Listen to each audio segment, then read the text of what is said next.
मधुमक्खी और भालू की कहानी। एक घने जंगल में एक बड़ा सा भालू रहता था जिसका नाम था बबलू। बबलू को खाने पीने का बहुत शौक था, लेकिन सबसे ज्यादा उसे पसंद था मीठा शहद।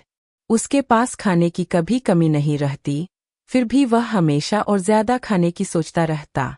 उसी जंगल में ऊंचे पेड़ पर मधुमक्खियों का एक सुंदर छत्ता था। वहाँ रानी मधुमक्खी और उसके सैकड़ों साथी रहते थे। वे फूलों से रस लाकर शहद बनाते और अपने घर की रक्षा करते। मेहनत उनके स्वभाव में थी। एक दिन बबलू भालू उस पेड़ के पास से गुजरा। उसकी नाक में मीठी खुशबू आई। उसने ऊपर देखा और चमचमाता शहद देखकर उसकी आंखें चमक उठीं। वाह, आज तो मजा आ जाएगा, उसने लालच में कहा। बिना सोचे समझे बबलू ने पेड़ पर चढ़ना शुरू कर दिया। मधुमक्खियां समझ गईं कि उनका शहद कोई चुराना चाहता है। उन्होंने चेतावनी दी, भालू भाई, कृपया दूर रहो, यह हमारा घर है, इसे मत तोड़ो। लेकिन बबलू ने उनकी बात अनसुनी कर दी। वह बोला, अरे तुम सब इतनी छोटी छोटी हो, क्या बिगाड़ लोगी मेरा? और उसने छत्ते पर जोर से वार कर दिया। बस फिर क्या था, मधुमक्खियों ने गुस्से में भनभनाते हुए हमला कर दिया। वे अपने छोटे छोटे डंक से बबलू को चुभाने लगीं।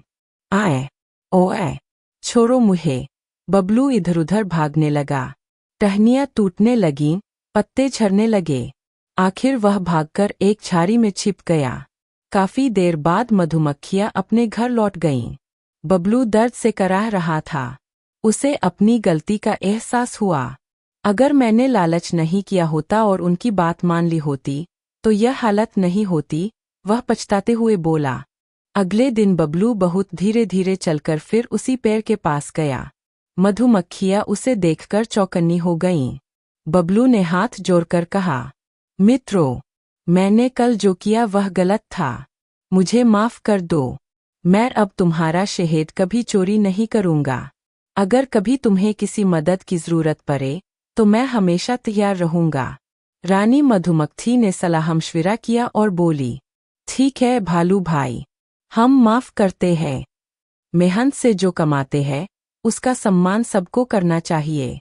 अगर तुम सच में हमारी रक्षा करोगे तो हम भी कभी कभी थोड़ा शहद खुद दे दिया करेंगे। बबलू बहुत खुश हुआ। उसने मधुमक्खियों का धन्यवाद किया और वादा निभाने लगा।